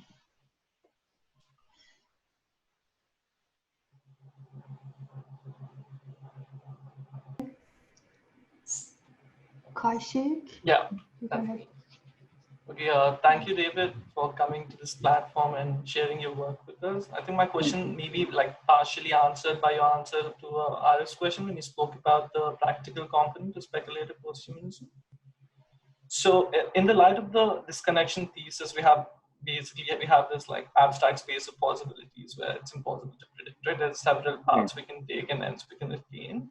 So in that light, what scares me is the thought that we would only be able to traverse those paths and attain those post-human states that align themselves with the interests of like the capitalism or the global political order in general, right? And that we would be leaving out so many other possibilities just because they don't really fit with our needs or our socio-cultural structures, right? Mm. Yeah, like it's very unclear now and impossible to predict as to what those possibilities are. But let's say hypothetically that these possibilities could be predicted, and like maybe we have like some kind of a machine that gives us all the possible paths we can take in terms of technological progress, right? Would we even then have any agency as to kind of choose between which of these paths that we can take? Or would they be like just the way that over the last century our technological progress has been primarily driven by political and economic forces? Would this choice be merely a product of those forces? Yeah, I mean that I do try to think about technological, what we might call technological determinism, in chapter 7 of the book, and there's a kind of potted theory of technology there, and I guess what I argue is that I use a number of authors, notably the French theorist Jacques Ellul there. Ellul argued for something he called autonomous technology. He argued that in a sense technology in modernity had become an autonomous force out of our control, which in a sense expands according to requirements of its own efficiency, rather than according to human cultural norms or needs. It's fundamentally a transcultural technology. I argue that there's something problematic about the idea of autonomous technology, because it treats technology as a kind of bit like a subject, you know, behaving according to its own rules or norms. But I think there is a problem to do with agency within complex technological systems that are right. And I mean, that may be partly to do, you know, you mentioned the fact that you know, most of the really advanced technology is is controlled either by state actors or by capitalist enterprises. I don't know, Amazon or Apple or whatever. And in a sense, our capacity, the capacity for smaller groups to exert technological agency seems to be much less. And that does, I mean, that's politically a problem. I mean, I guess another problem is that even if you democratize technology, you don't necessarily make the environment more controllable. Okay, so I mean, I use one of the examples I use in the book is, you know, a group of right-wing agitators in the US was sharing, this was back in early 2000s, was sharing a program to produce a plastic printed gun on the internet. Okay, so you could distribute, obviously 3D printing allows you to distribute industrial products amazingly quickly in principle. And among those products could be, some fairly nasty weapons that people dream up in their garage or something like that. It needn't be anything world ending, but it could be, quite harmful. So there may be cases where even democratizing technology actually creates a more unstable and less politically controllable environment. So there's a kind of double bind there, that on the one hand, yeah, maybe it seems like a good idea to democratize technology, to have greater sort of political control over how technology is applied and how it's distributed. But there are conceivable cases where that actually could complicate and lead to an even more complex and unpredictable environment, because you're obviously multiplying the number of technologically enabled and effective agents in the world and decentering them. I don't have an answer to that. I mean, it just seems to me that technology is just very hard to predict and control. And a lot of even in a more just system than the one we live in, where in a sense control and ownership of technology was more dispersed, there'd still be issues about the ultimate predictability, controllability of any complex global technological system, simply because there would be so many centers of technological influence, so many, if you like, nodes which can affect the system, such as, for example, the way a lot of the features, a lot of the components of the internet, such as HTML code, came from fairly modest beginnings. HTML was invented by Tim Berners-Lee so that a bunch of physicists in Switzerland could all share stuff on their computers, but it provided one of the kind of platform independent components on which the internet depends. And its effect has been radical, even though it came from quite modest, and apparently,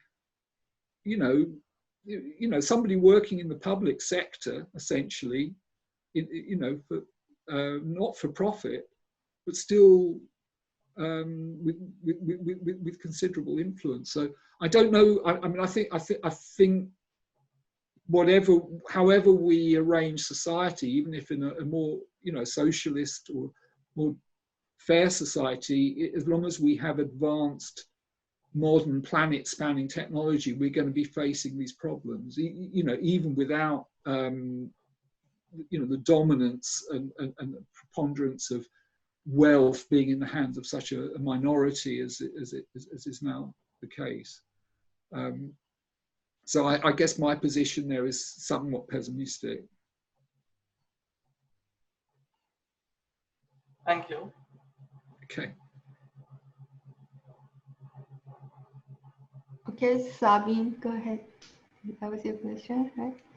Hi, David. Thank you so much for chatting to us today. I just wanted to ask, I think you've kind of really briefly touched on this, but I wanted to know what you make of, say, people like Rosie Braidotti, who would say something like, we're already in the era of the post-human, and who might approach the post-human as a sort of practical mode of thinking through our current era, and might say something like, we're already partaking in post-human modes of subjectivation, because I look at her particular conception of the post-human as sort of kind of adjacent to your sort of conception of wide humanity, as this sort of technogenetic assemblage with sort of narrowly human and narrowly non-human sort of parts or dimensions, as it were. So yeah, what do you make of that? Do you think it's all a load of shit, or is it something that's just sort of tangential to kind of your project? So it's just one mode? No, I don't think it's tangential at all. I kind of feel, I kind of feel there's quite a lot of overlap. I mean, I think we're both interested in, we both take seriously the idea that what constitutes agency and what constitutes a subject of, you know, an ethically considerable subject is something that's debatable and problematic, and increasingly so, and that we need to think anew about that. I mean, I do criticize her Zoe-centered, because she makes a distinction between bios and Zoe. Bios is, if you like, the cultivated life of the human citizen, acculturated through language and social mores, whereas Zoe is life in a much more protean, general sense. It's transversal. It's not necessarily situated in terms of kind of normative frameworks. It crosses those. It breaks out of them. And in fact, you know, there's obviously a similarity between that and the idea of disconnection, I guess. I kind of worry that the idea of Zoe kind of inflates the notion of life beyond anything that we really can grasp ethically. Because, I mean, in a sense,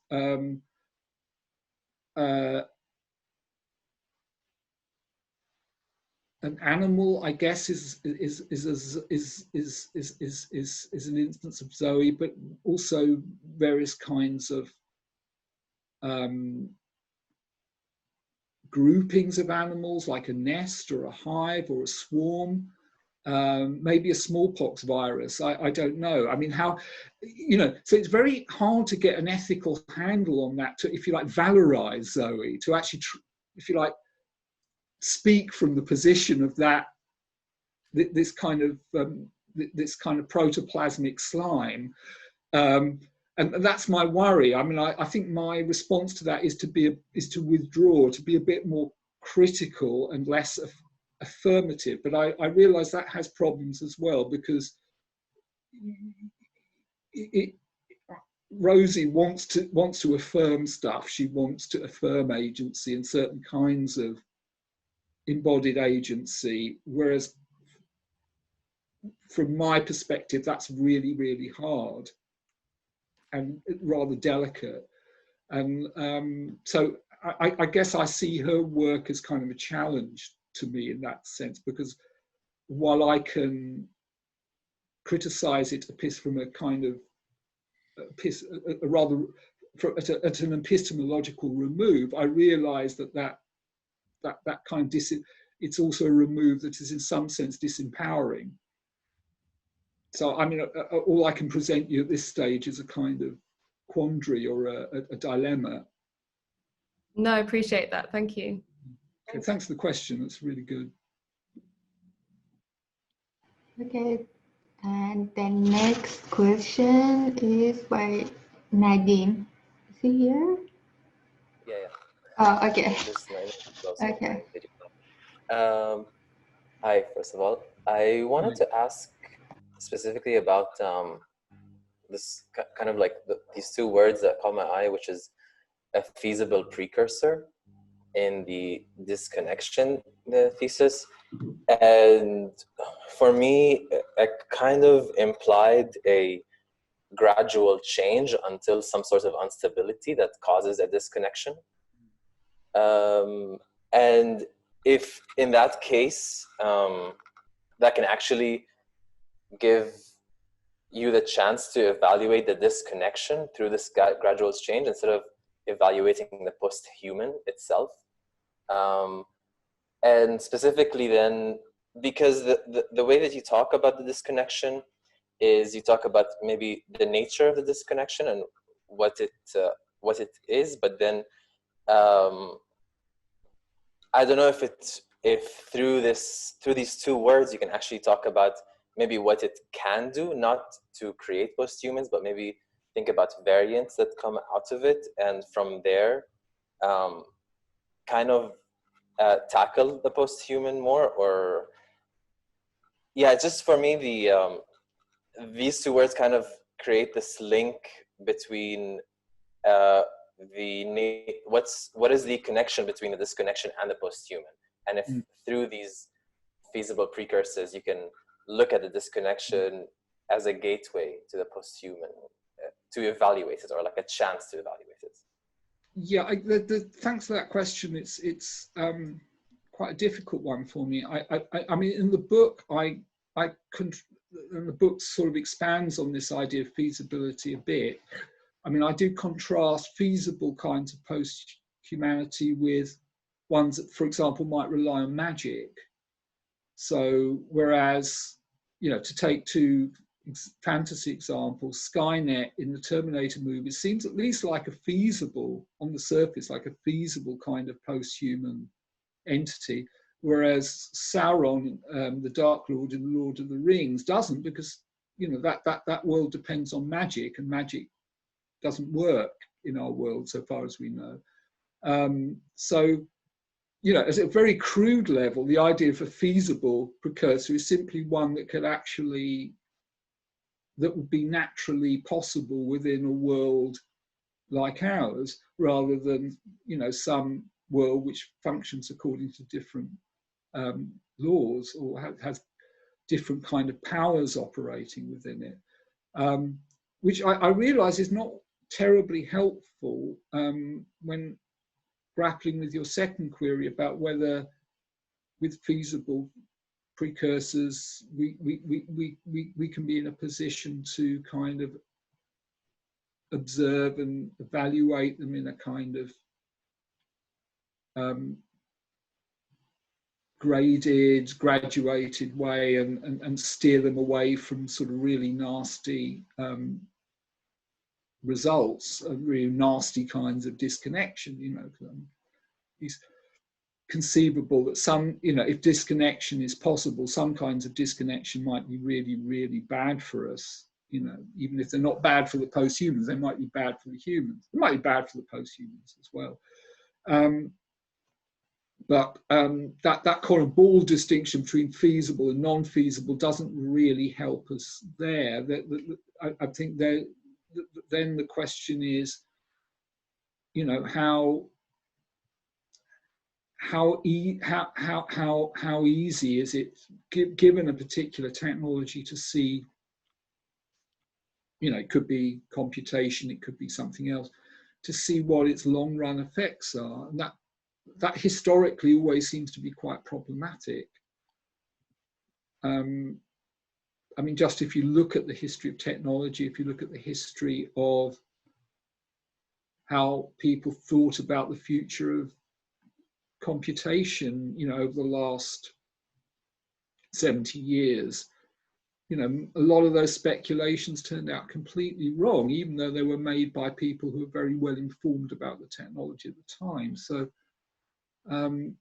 there is a worry there about the predictability and the controllability of technology, I think.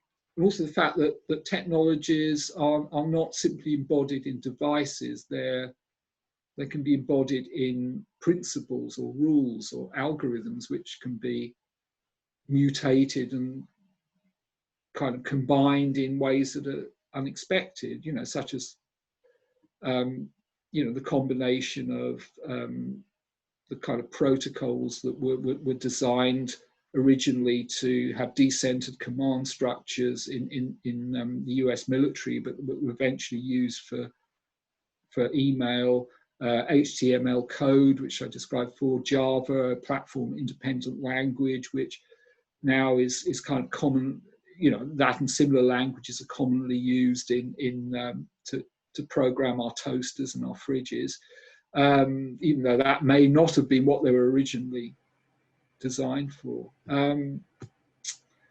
So yeah, I'm not going to be very helpful here. I just don't know how we predict and control technology. You know, just the record doesn't seem to be that encouraging. Yeah, okay, thank you.